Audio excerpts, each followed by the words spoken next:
Hi, Judy Materano, President-elect for MVSHP 2023 and President of MVSHP for 2024. And this is Regini. I'm the Treasurer for NVSHP. Welcome to another episode of Better Left Unsaid. Welcome to episode number 7, titled The Blazoner. Thank you to Henry Leaf for the suggestion.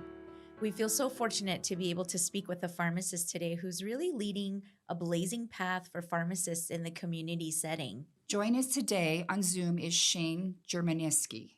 I hope I'm pronouncing that correctly. So close enough, right? Close enough. It's Jerominski, but yeah, we get Jerominski and Jerominski a lot. Okay. Jerominski. Jerominski. Perfect.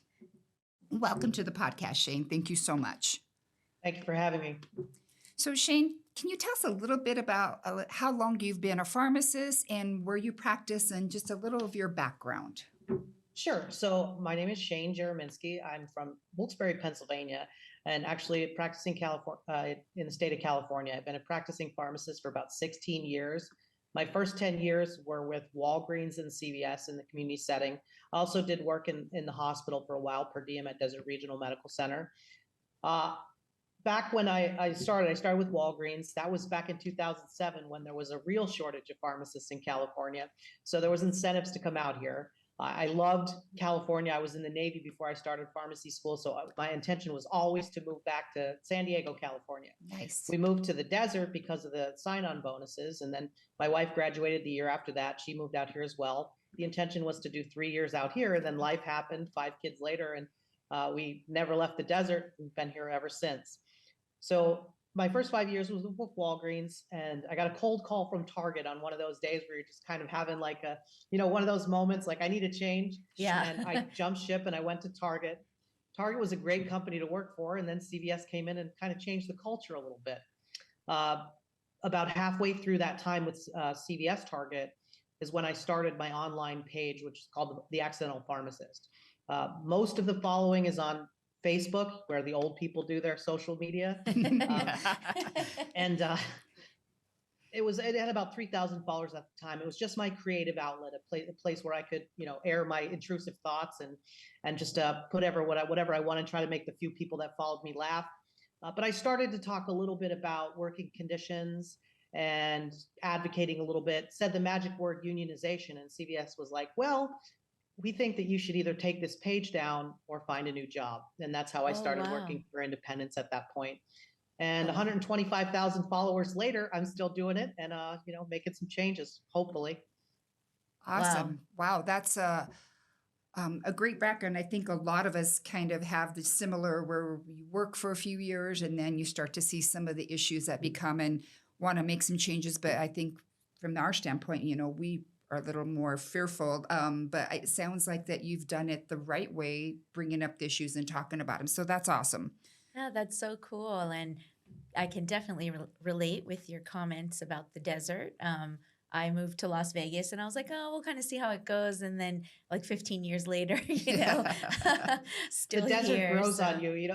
As you can see, I'm wearing like a pull down right now because it's a little bit cool in the morning and I'm so used to the 120 degree weather half the year so that you get cold very easily. So I turned into a desert rat for sure. Awesome. Yeah. Definitely. Yeah. As soon as it hits 80 in Vegas, everyone's like, ooh, burr. Well, the desert is cold. If you've not noticed, it's different than cold in, for sure. Like Colorado. Pennsylvania. Or Yeah, Pennsylvania. definitely. Yeah, definitely. Sure. Cool. Well, thank you for sharing all of that, Shane. How did you become involved with the walkout that took place at the end of October 2023? That's how we kind of got hooked into your account, the Accidental Pharmacist, through Instagram. And we were like, oh, what is this? Yeah. So while I do have a platform on all that, I always say I'm not aesthetically pleasing enough to have a lot of followers on Instagram. So but I still try to post everywhere.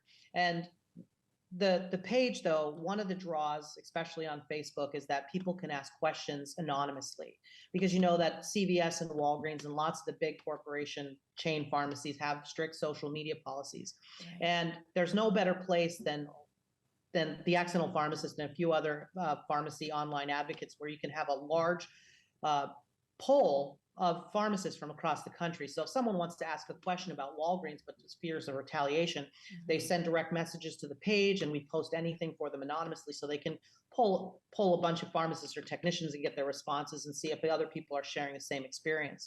Okay. And so everything sort of gets back to me. I help try to push out anything.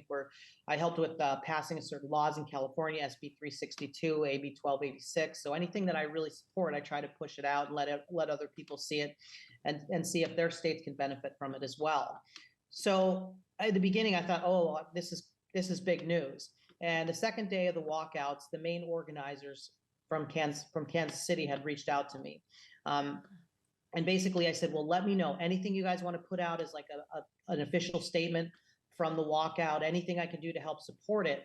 So that's how that started. So one of the main things that we decided to do, I'd been raising money to try and explore the options of unionization for about 2 years. The account had about $23,000 in it. And then during the walkouts, I said, well, it's been sitting there for a long time, because basically I had spoken with a bunch of unions, and they said, that sounds like a lot of money, but to try and launch a national campaign against Fortune 4 companies, Sure. it's going to be like, a very difficult task. So I said, well, at least anything that I can do to help support it. This money is at your disposal for the Kansas City metro area walkouts, and also in Cleveland, in Ohio, there's a small group of stores that are trying to unionize. So the organizers said to me, we have a lot of technicians that want to support this movement, but a lot of them weren't getting full-time hours to begin with. So losing 8 hours of pay would be a severe financial burden. And while they understood why pharmacists were trying to organize and walk out, they didn't think they could support it. I said, well, why don't we try to offer wage assistance? And from that account, we paid out direct wage assistance. And this is really where I started to be like, I was totally behind everything. And this is where the movement really started. They were being super honest. These technicians were saying, I make $16 an hour, $16.50 an hour. I was only scheduled to work 6 hours today.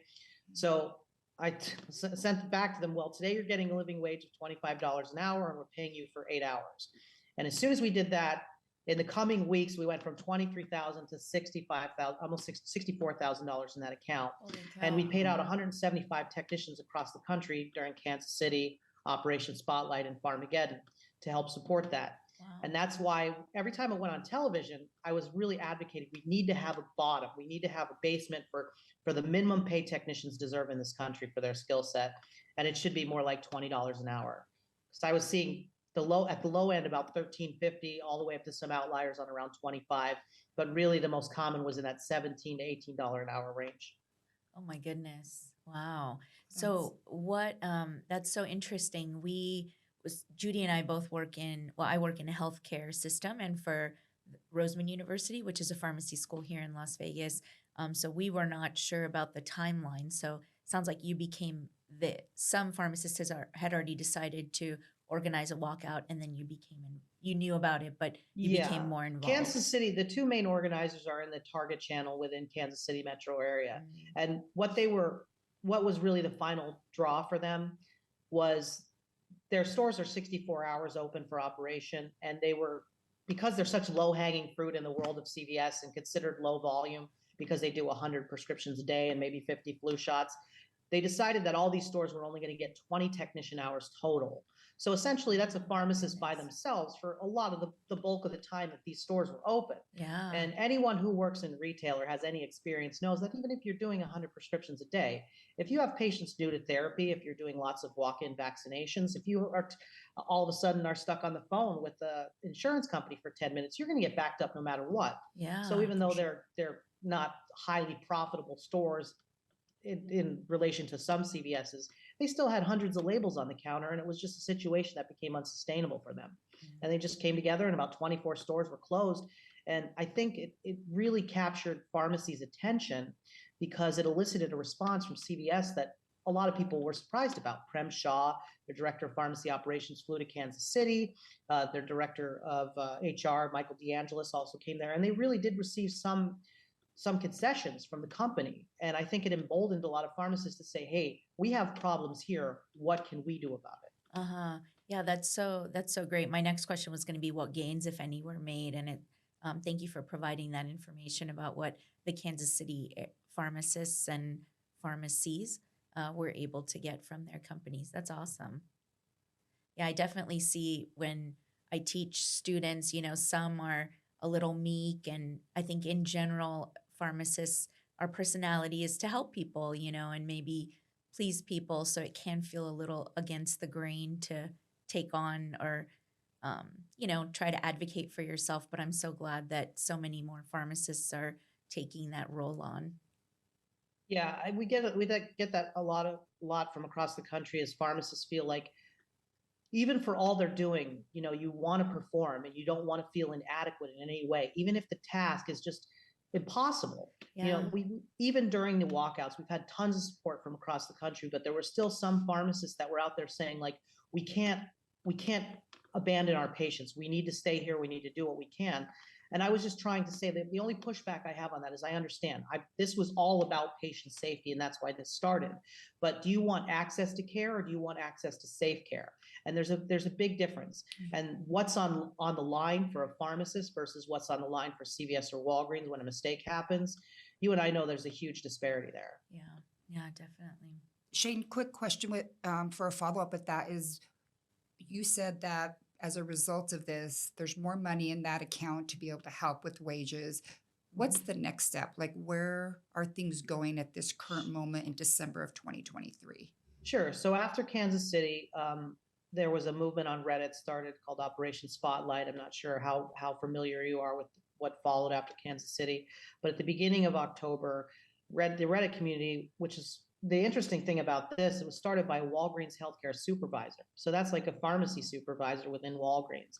And he stayed anonymous throughout the entire thing, because you could imagine, Sure. what's on the line for him if that got out. But he reached out to me very early on. He said, I want you to help me promote this on the page. It's happening everywhere. And he said, I feel so bad because now I'm in a field management position and I feel like I can't support my staff. I can't support my pharmacists. I'm just constantly putting out fires. And when you're new in role like that, you still remember what it's like to be working behind the bench. And I think he was just really having a hard time reconciling trying to be a leader, but not being able to support appropriately. And that got a lot of media attention, started to build. And the pushback from a lot of these companies was that these were specific problems to certain markets. And one of the benefits of having a large audience on Facebook is we can really refute that. You put out the statement and they'll say, no, this is happening in Connecticut, this is happening in California and every other state across the country. So it's easily, they can't push that narrative that this is only specific to certain markets. This is a systemic problem across all chains. So Walgreens had Operation Spotlight.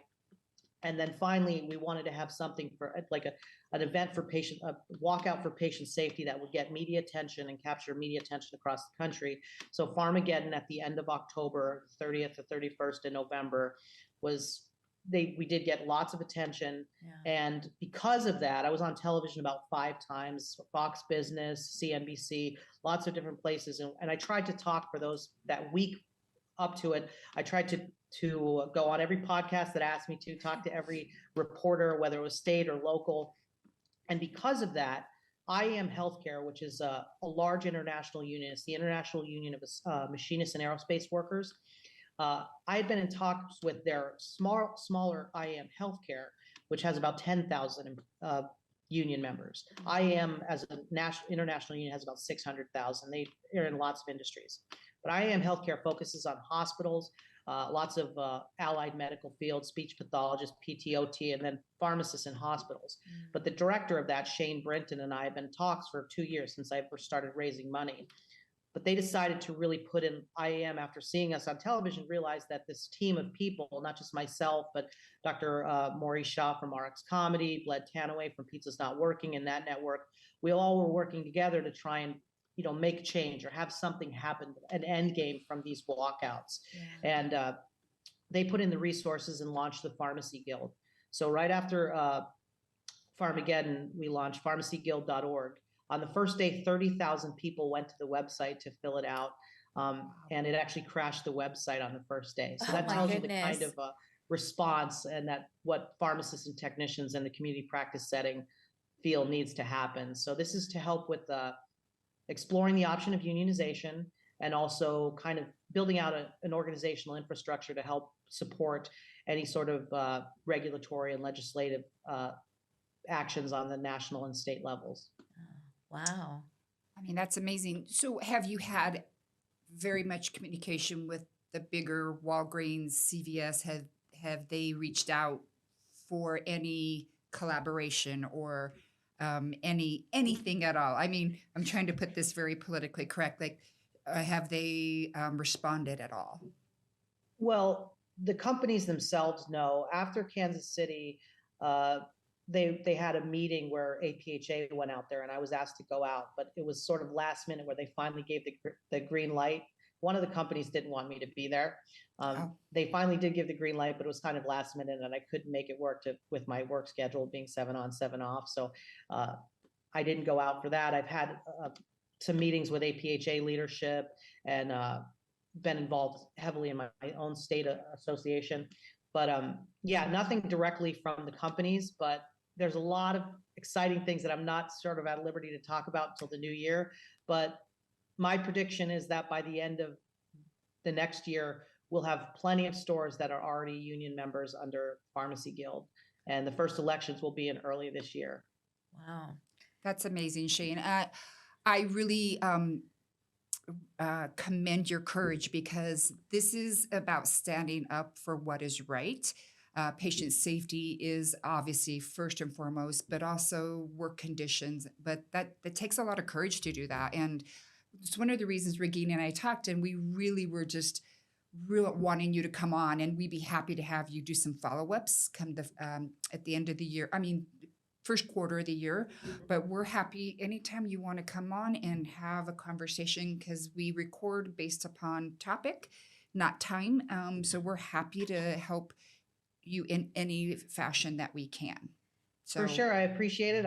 Thank you for letting me come in here and tell everybody about what's going on. A lot of exciting stuff coming, and yeah, I would encourage everybody to at least go. Whether I realize that unionization is not going to change everything, sure. But I'm concerned about patient safety, and I'm concerned about the working conditions within the store, and I think it's one of the avenues we need to explore in order to continue to elevate the profession. Everybody talks about practicing at the top of their license and adding all of these duties for pharmacists, which are great, but I think that we need the support staff there to be able to do those things. And the problem is that technicians deserve much more than they're getting for their skill set. And once you have a really well-trained top talent, you need to retain that talent. And we need to make sure that we have working conditions that allow us to keep those people. Because when I think about some of the technicians that I've had in the past and how hard they work, I wonder why they're there all the time. I know that it would be easier for them to go and find another job that would pay similar amount and be much less stressful. Yeah. It's definitely special people, those technicians who are really the backbone of, being able to allow pharmacists to really do anything in addition to expanding what we can do with our license. And I'm glad you said something about safe patient care. The Board of Pharmacy in Nevada is actually doing a survey now. So we really encourage our listeners who are in Nevada to participate in that survey.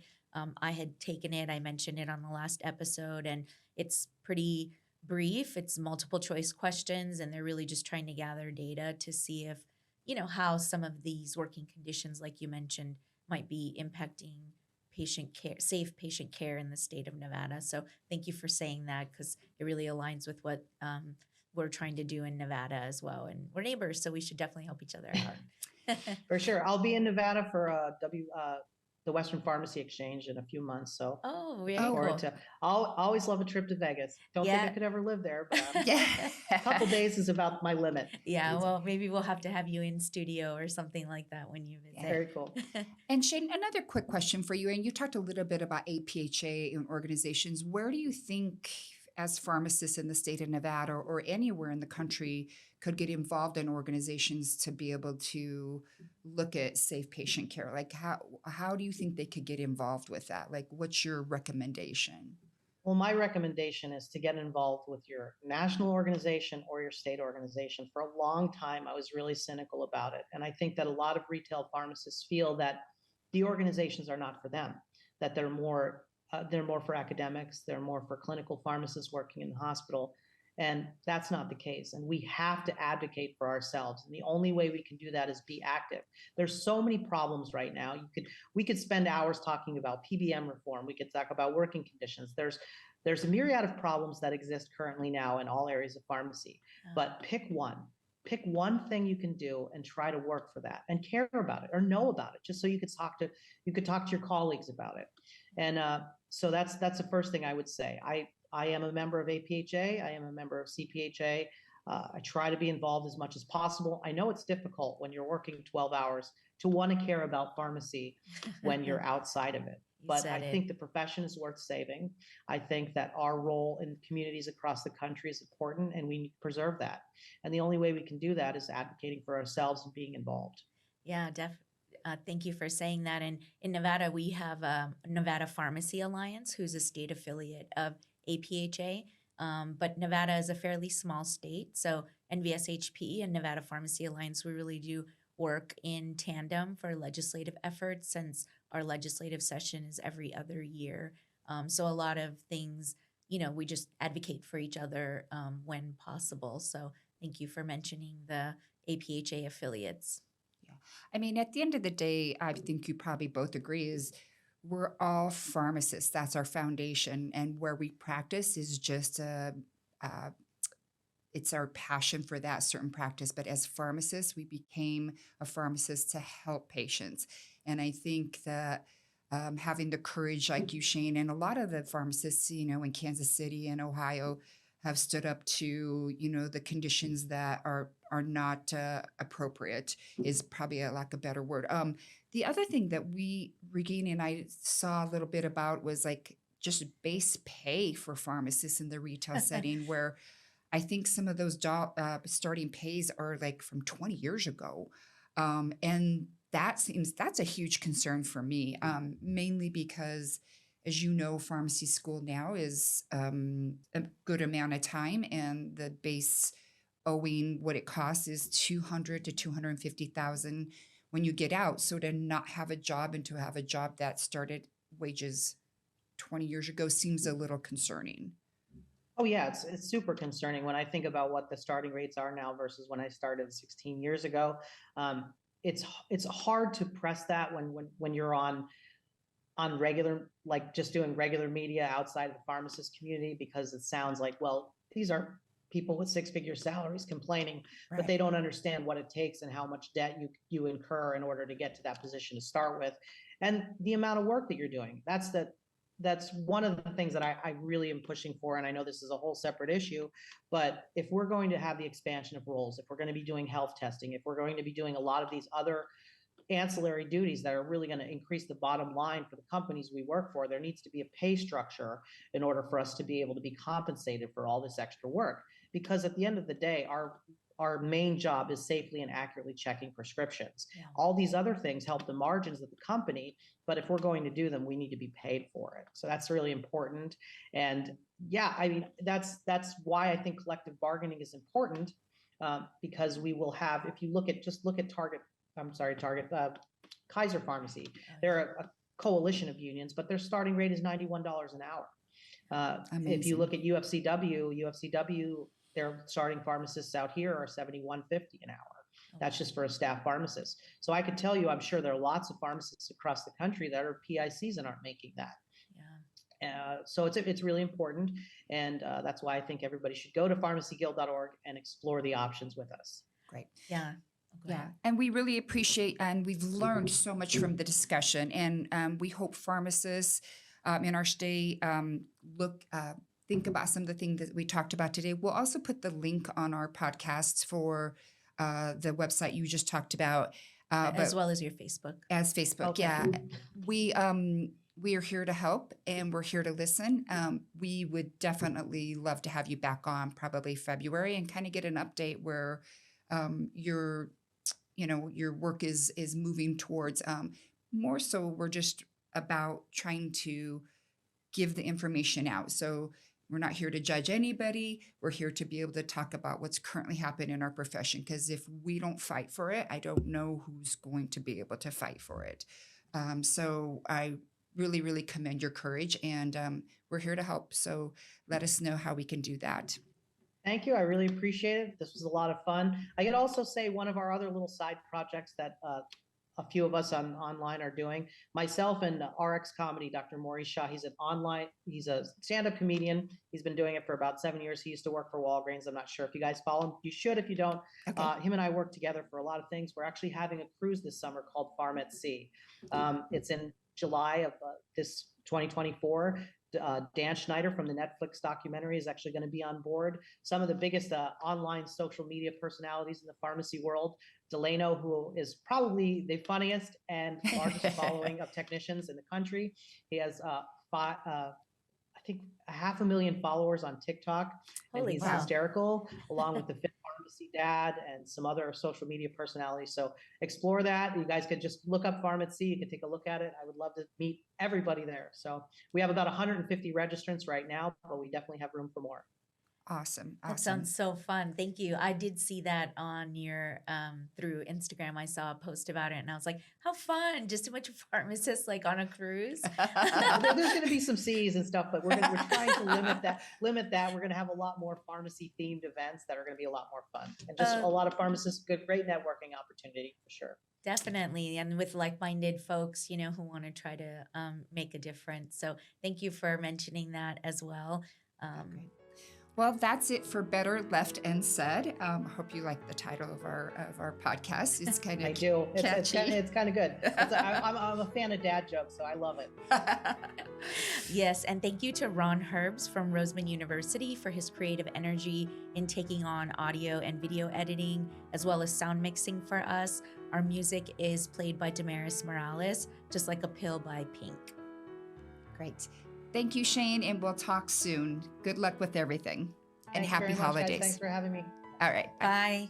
All memberships expire at the end of 2022, so don't ignore those renewal emails. So please make sure that you continue with NVSHP. And all those members who've already renewed, thank you so much for your support. Thank you for listening. What an exciting episode and a dynamic person that we had joining us. And join us next time on Better Left Unsaid. Thanks for joining, guys. Have a good day.